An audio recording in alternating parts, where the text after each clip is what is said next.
Hi hello வணக்கம். Welcome to your பிரியம் home YouTube channel. இன்றைக்கி நம்ம வீட்டில் லன்ச் மெனு என்னன்னு பார்க்கலாமா? நம்ம குட்டி அரசருக்கு ப்ரொக்கோலி ரைஸும் எனக்கும் யுவிக்கும் தேங்காய் சாதமும் முட்டை பொரியலும் பண்ணியிருக்கேன். வாங்க அது எப்படி பண்ணலாம், எவ்வளோ டேஸ்ட்டாக குழந்தைக்கு எப்படி கொடுத்தா நல்லா சாப்பிடுவாங்க, இதை ஹெல்த்தியான வேலையை குழந்தைக்கு எப்படி கொடுக்கலாங்கிறத பார்க்கலாம். ரன்னிங் வாட்டரில் 2 or 3 டைம்ஸ் இந்த ப்ரொக்கோலியை நல்லா வாஷ் பண்ணி எடுத்துக்கிறேன். ப்ரொக்கோலியை பொறுத்த வரைக்கும் அதில் விட்டமின் சி, அயன், ஃபைபர் மூணுமே அதில் இருக்குது. அதனால குழந்தைகளுக்கு ரொம்ப நல்லது. அது மட்டும் இல்லாமல் அவங்களுக்கு ப்ரொக்கோலியை அதிகமாக எடுத்துக்கிறப்ப பிரெயின் டெவலப்மெண்ட் நல்லாயிருக்கும், போன் ஸ்ட்ரென்தனிங் ஆகும்னு எங்கள் டாக்டர் சொன்னார். அது மட்டும் இல்லாமல் கொஞ்சம் அதிகமாக இந்த மாதிரி விஷயங்கள்லாம் ஃபுட்டில் கொடுக்க சொன்னாங்க. அதனால் இன்றைக்கி அவருக்கு ப்ரொக்கோலி சாதத்துக்கு ப்ரொக்கோலியை கட் பண்ணிக்கிட்டேன். நெக்ஸ்ட்டு பூண்டு ஒரு டைஜஸ்டிவ் சிஸ்டத்துக்காக மட்டும், சின்ன வெங்காயம் நல்லா நம்ம பாடி கூலிங்காக வச்சுக்கிறதுக்காக சின்ன வெங்காயம் ஆட் பண்ணியிருக்கேன். இந்த மூணையும் குட்டி குட்டியாக கட் பண்ண பிறகு இன்றைக்கி இந்த ப்ரொக்கோலி சாதத்தை நான் குக்கரில் தான் வைக்க போகிறேன். ரீசன் என்னென்னா அது நல்லா வெந்துடும், அதுதான் மெயினான ரீசன்.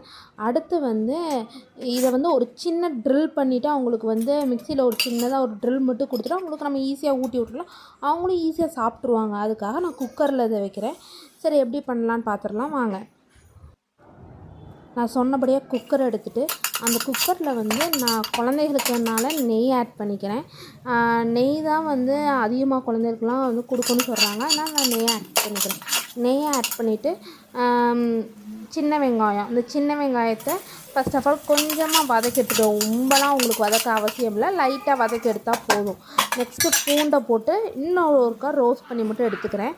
அதுக்கடுத்து அந்த ப்ரொக்கோலியும் சேர்த்துட்டு மஞ்சத்தூள், நான் மிளகு சீரகம் லைட்டாக அவனுக்காக ஆட் பண்ணியிருக்கேன். அது போக அவனுக்காக நான் வீட்டிலே ஒரு சில மசாலா பொருட்கள்லாம் சேர்த்து அரைச்சி வச்சுருப்பேன். வீட்டிலே ஒரு பொடி மாதிரி அரைச்சி வச்சுருப்பேன். அந்த பொடியிலேருந்து ஒரு 1/2 டேபிள் ஸ்பூன் அவனுக்கு ஆட் பண்ணி கொடுத்துருவேன்.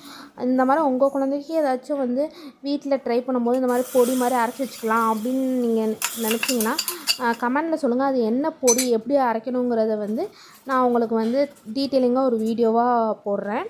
நெக்ஸ்ட்டு இதில் நான் பாசிப்பருப்பும் துவரம்பருப்பும் ரொம்ப கம்மியான குவான்டிட்டியில் கொஞ்சம் எடுத்து வாஷ் பண்ணிவிட்டு அதை ஆட் பண்ணிக்கிறேன். ஆட் பண்ணிவிட்டு அதையும் ஒருக்கா நல்லா வதக்கி மட்டும் விட்டுக்கிறேன்.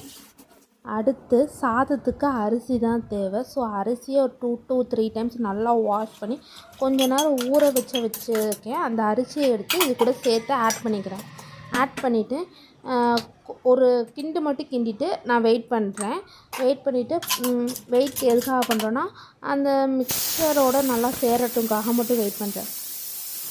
அடுத்து உப்பு ஆட் பண்ணி நான் லிட்டு போட்டு க்ளோஸ் பண்ணி ஒரு 5 to 6 விசில் கிட்ட நல்லா குலைவாக வரனால 5 to 6 விசில்ஸ் விட்டு எடுத்தேன். நீங்களே பாருங்கள், நல்லா குழஞ்சி நல்லாவே வந்துருச்சு அந்த சாப்பாடு. இப்போ அவனுக்கு லைட்டாக ஒரு ட்ரில் பண்ணிவிட்டு கொடுத்தா அவனுக்கு போதும். அடுத்து எங்களுக்கு முட்டைக்கு தேவையான பொருளெலாம் எடுத்து வச்சுக்கிறேன். இந்த முட்டை மசாலா எப்படின்னா, நீங்கள் மிளகு சீரகம் போட்டு சாதாரணமாக முட்டையை நம்ம வறுத்து கொடுப்போம்ல குழந்தைகளுக்குலாம், அந்த மெத்தடு. பட் இதில் நான் ஒரு சில மசாலா பொருட்களை மட்டும் ஆட் பண்ணிக்கிறேன். அது ஒரு 2 வகையான சீக்ரெட் மசாலா இதில் ஆட் பண்ணிக்கிறேன். அந்த சீக்ரெட் மசாலா தான் இதுக்கு எனக்கு தெரிஞ்சு இதில் அதிகமான டேஸ்ட் கொடுத்துச்சே. சரி, இது எப்படி பண்ணிடலான்னு பார்க்கலாம். ஒரு பெரிய வட்டை சட்டி எடுத்து வச்சுட்டு அந்த வட்டை சட்டியில் கொஞ்சமாக எண்ணெய் விட்டுட்டு கடுகு உளுந்து போட்டு நல்லா தாளிச்சிக்கிறேன். அப்புறம் கருவேப்பிலையை ஆட் பண்ணி தாளித்த பிறகு நல்லா பொறுபொருன்னு சவுண்டு வந்த பிறகு நான் கருவேப்பிலை நல்லா கிறிஸ்பியாக வந்த பிறகு நான் பெரிய வெங்காயம் குட்டி குட்டியாக கட் பண்ணி வச்சுருக்கேன். அந்த வெங்காயத்தை ஆட் பண்ணி நல்லா கோல்டன் ப்ரௌன் வர வரைக்கும் நான் ரோஸ்ட் பண்ணிட்டேன். அந்த எண்ணெயிலேயே விட்டு நான் ரோஸ்ட் பண்ணிகிட்டே இருக்கேன். ரோஸ்ட் பண்ணி முடித்த பிறகு நான் சொன்னேன் இந்த மசாலா ஒரு சீக்ரெட் மசாலான்னு, அது மாதிரி ஒரு 2 சீக்ரெட் மசாலா கூட மிளகு சீரகத்தூள், மஞ்சத்தூள், மிளகாத்தூள் மட்டும் ஆட் பண்ணி உப்பு ஆட் பண்ணியிருக்கேன். இதை மட்டும் அந்த வெங்காயத்தோடையே சேர்த்து போட்டு நல்லா வதக்கிறேன். அப்போ நீங்கள் நல்லா பார்க்கும் போதே தெரியும், நார்மலாக பெப்பர் அண்டு சீரகம் மட்டும் போட்டு வறுத்தோன்னா அது பார்க்க டிஃப்ரெண்ட் கலரில் இருக்கும். இது பார்த்திங்கன்னா நல்லா ரெட்டிஷ் கலரில் வந்துடும்.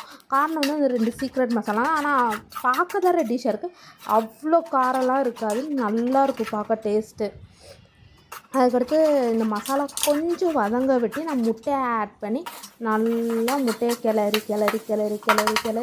எவ்வளோ நேரம் முடியுமோ அவ்வளோ நேரம் நல்லா கிளறி அப்புறம் நல்லா கொத்து முட்டை மாதிரி நல்லா கொத்தி விடுவேன். நல்லா கரண்டியே வச்சு ஒரு சைட்லேருந்து ரெண்டு சைட்லேருந்து இன்னொரு சைடும் போட்டு நல்லா கொத்தி விடுறோம். இது எப்படின்னா கடையில் அந்த முட்டையெல்லாம் கொத்துவாங்க பார்த்துருக்கீங்களா, அந்த மாதிரி நல்லா நம்ம கொத்தி எடுத்துக்கிறோன்னா அப்போ தான் இதில் டேஸ்ட்டு செம்மையாக வரும். அந்த முட்டைலாம் ரொம்ப குட்டி பீஸாக ஆயிடணும். அதுக்கடுத்து வந்து இதில் நம்ம வந்து கொரியாண்டர் லீஃப்னால் கொத்தமல்லி இலை. அந்த கொத்தமல்லி இலையை போட்டதும் ஒரு 2லேருந்து 3 தாட்டி மட்டும் பெரட்டி விட்டுட்டு நல்லா எல்லா பக்கமும் அந்த கொரியாண்டர் லீஃப் போகிற மாதிரி பெரட்டி மட்டும் விட்டுட்டு அப்படியே சிம்மில் வச்சுருங்க. சிம்மில் வச்சு முடிச்சுட்டா ஒரு 2 மினிட்ஸ் to 3 மினிட்ஸ் விட்டுட்டு ஆஃப் பண்ணிடுங்க. அதுவே போதுமானது. இந்த முட்டை செம்ம டேஸ்ட்டாக இருக்கும். நீங்கள் வீட்டில் கண்டிப்பாக ட்ரை பண்ணி பார்த்தீங்கன்னா அடுத்து அந்த மிளகு சீரக முட்டையோட இந்த மசாலா முட்டையை சாப்பிடணுன்னு தான் அவங்க எல்லாருக்குமே தோணும். அந்தளவுக்கு டேஸ்ட்டாக இருக்கும். அதனால் நீங்கள் கண்டிப்பாக ட்ரை பண்ணி பார்த்துட்டு கமெண்டில் சொல்லுங்கள் எப்படி இருந்துச்சுங்கிறது. அதுக்கடுத்து தேங்காய் சாதத்துக்கு ஒரு எப்போயும் நாங்கள் எடுத்துக்கிற அளவுக்கு அரிசி எடுத்து அதையும் குக்கரில் வைக்கிறேன். அப்போ தான் குக்கரில் வச்சா தான் இது கொஞ்சம் விதையாக வரும். சாப்பிட்றப்ப அந்த அரிசி வந்து உதிரியாக இருந்தால் தான் நல்லாயிருக்கும். அதனால் குக்கரில் வச்சுக்கிறேன். மேக்ஸிமம் எனக்கு வடித்தா கொஞ்சம் குலைவாயிரும். அதனால் ஏதாச்சும் ஒரு நேரத்தில் ஃபுல்லாக கூட குழஞ்சி போயிடும். அதனால் என் மேலே எனக்கு நம்பிக்கை இல்லாதனால தான் தூக்கி குக்கரில் வச்சுட்டேன். சாப்பாடை குக்கரில் வச்சு ஒரு குக்கர்லேயே ஒரு 3 விசில்ஸ் பக்கம் விட்டு எடுத்த பிறகு நல்லா விசில்ஸ்லாம் போகும். ஓப்பன் பண்ண நல்லாவே சாதம் உதிரியாக வந்துருந்துச்சு. அதை பார்க்கும்போதே ரொம்ப ஹாப்பியாக இருந்துச்சு. அப்பா தேங்காய் சாதம் நல்லா வந்துங்கிற நம்பிக்கையே வந்துருச்சு எனக்கு. அந்த சாதத்தை ஒரு பிளேட்டில் கொட்டி காற்றாட கொஞ்சம் ஆறட்டும்னு விட்டுட்டேன். அப்போ தான் நம்ம தேங்காய் சாதத்தை தாளிக்கிறப்ப நல்லா உதிரியாக வரும்னால. பர்னரில் ஒரு ரவுண்டான வடை சட்டியில் தேங்காய் சாதத்துக்கு தேங்காய் எண்ணெய் தான் ஆட் பண்ணணும். அதனால வந்து ஃபுல்லாக தேங்காய் எண்ணெயிலேயே தான் இதை பண்ணியிருக்கேன். அதனால் நல்லா தேங்காய் எண்ணெய் கொஞ்சம் அளவுக்கு அதிகமாகவே தேங்காய் எண்ணெய் ஆட் பண்ணிக்கோங்க. அப்போ தான் அந்த டேஸ்ட் நல்லாயிருக்கும். அது தேங்காய் எண்ணெய் ஆட் பண்ணிவிட்டு கடுகு உளுந்து, கருவேப்பிலை, பட்டை வத்தை, தனி உளுந்து, ஒயிட் அந்த உளுந்துல அந்த உளுந்து, கடலைப்பருப்பு, இந்த 5 பொருளை மட்டும் ஆட் பண்ணி நல்லா அது கடலைப்பருப்பு அந்த உளுந்து வந்து நல்லா கோல்டன் ப்ரௌன் வர அளவுக்கு அந்த தேங்காய் எண்ணெயிலேயே வதக்கி எடுக்கணும். இது எப்படி இருக்கணும்னா நல்லா கிறிஸ்பி ஆகணும். கடுமுடு நம்ம அந்த சட்டியில் எடுத்து விடும் போது நல்லா அந்த கடுமுடுங்கிற சவுண்டே வரணும். அந்தளவுக்கு நல்லா கிறிஸ்பி ஆகணும். ஆன பிறகு அந்த தேங்காய் வந்து நான் ஆல்ரெடி வந்து நல்லா துருவி வச்சுருக்கேன். அந்த திருவி வச்ச தேங்காவை இதில் ஆட் பண்ணி அதை கொஞ்ச நேரம் வதக்கி கொடுக்கும்போது தேங்காய் எண்ணெய் ஊற்றிருந்தால் மட்டும்தான் நல்லா அந்த முறைச்சிக்கிட்டு வருது. தேங்காயும் போட்ட பிறகு முறைச்சிக்கிட்டுலாம் வரும். இல்லையே சாதாரணமாக நீங்கள் ரீஃபண்ட் ஆயிலெலாம் ஊற்றி செஞ்சீங்கன்னா அந்த மாதிரி வரவே வராது. தேங்காய் எண்ணெய் ஆட் பண்ணுங்கள். மெயினாக தேங்காய் சாதத்துக்கு தேங்காய் எண்ணெய் ஆட் பண்ணி யாராக இருந்தாலும் செய்யுங்க. அப்போ தான் நல்லாயிருக்கும். டேஸ்ட்டு ஃப்ளேவர் நல்லாயிருக்கும். நல்லா தேங்காய் கோல்டன் ப்ரௌன் ஆன பிறகு எடுத்து வச்சுருக்க அந்த சாதத்தை வந்து கொஞ்சமாக ஆட் பண்ணி இது கூட நல்லா கலந்து விடுறேன். இந்த தேங்காய் சாதத்துக்கு தேவையான அளவுக்கு உப்பும் ஆட் பண்ண பிறகு நல்லா பொறுமையாக சிம்மில் அடுப்பை வச்சுட்டு நல்லா கலந்து கொடுங்க. அந்த சாதம், அந்த தேங்காய், நம்ம போட்டிருக்க அந்த கடலைப்பருப்பு, உளுந்து எல்லாம் வந்து நல்லா அந்த சாதத்தோடு ஒன்றுக்குள்ளே ஒன்றா கோட்டாகி வரணும். அந்தளவுக்கு நல்லா கலந்து கொடுத்துருங்க. கலந்து கொடுத்துட்டு சிம்லேயே வச்சுக்கோங்க. சிம்மில் வச்சுட்டு கொஞ்ச நேரம் அப்படியே அடுப்பை விட்டுருங்க. அப்பப்போ வந்து கலரி மட்டும் கொடுத்துக்கோங்க. அப்போ தான் வந்து நல்லா அந்த தேங்காயோட ஃப்ளேவர் அந்த சாதத்துக்குள்ளே இறங்கியிருக்கும். நம்ம சாப்பிடும் போது நல்லாயிருக்கும். ஓகேங்களா? அந்த மாதிரி மட்டும் ஒரு 2-3 தாட்டி செஞ்சு விட்டுட்டு நல்லா கிளறி கொடுத்துட்டே இருங்க. அப்பப்போ வந்து கிளறி கொடுங்க, போதுமானது. அந்த மாதிரி கிளறி கொடுத்த பிறகு அந்த தேங்காயோட டேஸ்ட்டு வந்து எப்போ அந்த சாதத்துக்குள்ளே இறங்கியிருக்கும் அப்படின்னு நம்மளுக்கு தோணும். அப்போ ஸ்டவ் ஆஃப் பண்ணால் போதுமானது. இந்த ஒவ்வொரு டயத்தில் ஒவ்வொருத்தவங்களுக்கும் ஒவ்வொரு சாதம் பிடிச்சி போகும்னு சொல்லுவாங்கள்ல, அந்த மாதிரி எனக்கு வந்து என்னோடய ப்ரெக்னென்சி டயத்தில் என்னோடய தேங்காய் சாதம் வந்து ரொம்ப பிடிச்சி போச்சு. அதனால் நான் வந்து இப்போ எப்படியும் வந்து ஒரு மந்த்லியும் ஒரு 2 ஆச்சு இந்த தேங்காய் சாதத்தை வச்சு சாப்பிட்றது. சரி, ஓகே. இந்த வீடியோ உங்களுக்கு பிடிச்சிருந்துச்சுன்னா லைக், ஷேர், சப்ஸ்கிரைப் பண்ணிவிட்டு மோர் கண்டென்ட்டுக்காக வெயிட் பண்ணுங்கள். பாய், see you. Happy day. Keep smile.